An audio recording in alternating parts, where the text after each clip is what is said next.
അങ്ങനെ യാത്ര പറഞ്ഞ് വീട്ടിൽ നിന്ന് ഇറങ്ങുകയാണ്. സത്യത്തിൽ ഇറങ്ങുന്ന ടൈമിൽ എനിക്ക് വലിയ വിഷമമൊന്നും തോന്നിയില്ല. കാരണം ഞാൻ അധികം ഗ്യാപ്പ് എടുക്കാതെ തന്നെ എനിക്ക് നാട്ടിൽ പോകാൻ പറ്റി. ഇനിയും വലിയ മാസങ്ങളുടെ ഗ്യാപ്പില്ലാതെ ഇനിയും പോകാൻ പറ്റും എന്നുള്ളൊക്കെ ഒരു തോന്നലുണ്ട്.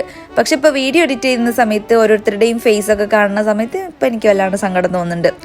അങ്ങനെ ടാറ്റ പറഞ്ഞ് സലാം പറഞ്ഞ് ഞാൻ വീട്ടിൽ നിന്ന് ഇറങ്ങി. പോകുന്ന വഴിക്കാണെങ്കിൽ നല്ല മഴയാണേ. ഞാൻ വീട്ടിലുള്ള ഓരോ ദിവസം വിചാരിച്ചിരുന്നു ഒരു മഴ പെയ്തിരുന്നെങ്കിൽ. അന്നൊന്നും പെയ്തില്ല കേട്ടോ.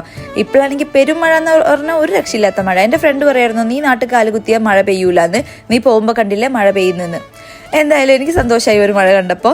ഫിദു ഇപ്പോൾ വലിയ ടീനേജറൊക്കെ ആയതുകൊണ്ട് തന്നെ ഇനി നീ പോകുമ്പോൾ ഞാൻ കരയൊന്നുമില്ല എന്ന് പറഞ്ഞിട്ടുണ്ടായിരുന്നു. പക്ഷെ വീട്ടിലെത്തിക്കഴിഞ്ഞാൽ 2 ദിവസത്തേക്ക് ഭയങ്കര മനപ്രയാസം ഉണ്ടാവും എന്നും പറഞ്ഞിട്ടുണ്ടായിരുന്നു. അങ്ങനെ എന്തായാലും യാത്ര പറഞ്ഞ് പോവുകയാണ്. ഉമ്മാൻ്റെ മുഖത്തൊക്കെ ഭയങ്കര സങ്കടം കേട്ടോ. അമ്മ ചിരിക്കുന്നില്ല. ഞാൻ ചിരിപ്പിക്കാൻ കുറേ ശ്രമിച്ചൊക്കെ നോക്കി. അങ്ങനെ ഫ്ലൈറ്റിൻ്റെ സമയമായിട്ടുണ്ട്. നേരത്തെ കാലത്തെ ഞാൻ എയർപോർട്ടിൽ എത്തിയിട്ടുണ്ട് കേട്ടോ.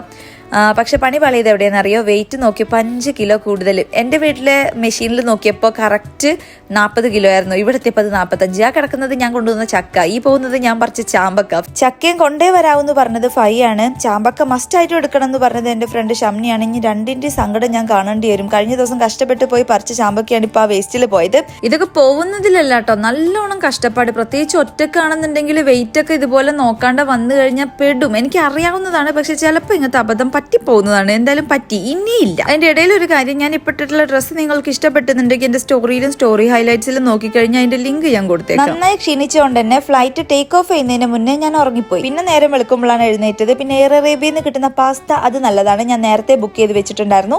ഫൈനലി അബുദാബിയിൽ തിരിച്ചെത്തിയിട്ടുണ്ട്. എന്നെയും കത്ത് എൻ്റെ ഹസ്ബൻഡ് ഇതാണ്ട് അവിടെ നിൽക്കുന്നുണ്ട്. പക്ഷെ ക്യാമറ കണ്ടതും ആശാൻ തിരിഞ്ഞു നിന്നു. എന്നോട് ഇടയ്ക്കിടയ്ക്ക് നിനക്ക് നാട്ടിൽ പോകാൻ തോന്നുന്നുണ്ടോ, എന്നാ പോയി കുറച്ച് ദിവസം നിന്നിട്ട് പോരെന്ന് പറഞ്ഞ് പ്രോത്സാഹിപ്പിക്കാറുണ്ട്. അതെന്തിനാണെന്നറിയാം? ദാ ഈ കാണുന്ന തന്നെ മാന്തള് പൊരിച്ചത്, ചെമ്മീൻ പൊരിച്ചത്, അണ്ടിപ്പുട്ട്, ജിലേബി, അതും പലതരം ജിലേബി. പിന്നെ ഇതിൽ പത്തിരി ഉണ്ട്, ബീഫ് ഉണ്ട്, അങ്ങനെ ഉണ്ണിയപ്പം ഉണ്ട്. അങ്ങനെ എല്ലാവരുടെയും വകട്ട. ഉമ്മ, മൂത്തമ്മ, എൻ്റെ മദർ ഇൻ ലോ, ആത്ത, അങ്ങനെ എല്ലാവരും കഷ്ടപ്പെട്ട് കുറേ ടൈം നിന്നിട്ടുണ്ടാക്കിയ ഐറ്റംസ് ആണ്. എൻ്റെ ഉപ്പയാണെങ്കിൽ പാക്ക് ചെയ്യാനൊക്കെ ഒരുപാട് ടൈം നിന്നു. എൻ്റെ ഫ്രണ്ട്, മാമന്, എല്ലാവരും കൊടുന്ന സ്നേഹപ്പൊതികളാണ് ഈ ഒരു പെട്ടി നിറയെ ഉള്ളത്. ഇനി കുളിച്ച് ഫ്രഷായി നേരെ ഓഫീസിലേക്ക് പോവാണ്. അധികം സമയമില്ല. നല്ല ക്ഷീണമുണ്ട്. കണ്ണൊക്കെ ഇങ്ങനെ അടഞ്ഞു പോകുന്നുണ്ടായിരുന്നു. പോണ്ട വെച്ചാലോ എന്ന് ചിന്തിച്ചു. പിന്നെ എന്തായി വർക്കൊക്കെ എന്ന് ഒരു ഐഡിയയും കിട്ടുന്നില്ല.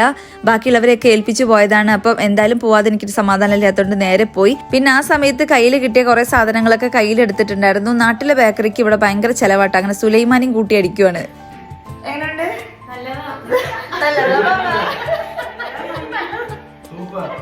അതിനിടയിൽ ഞാൻ ഇതുവരെ കാണാത്തൊരു കളറിൽ ഷംനയുടെ സ്പെഷ്യൽ ബിരിയാണി ഉണ്ടായിരുന്നു. അതും എല്ലാവരും കൂടെ കൈയിട്ട് വാരി കഴിച്ചു. ഇനി വർക്ക് നോക്കട്ടെ.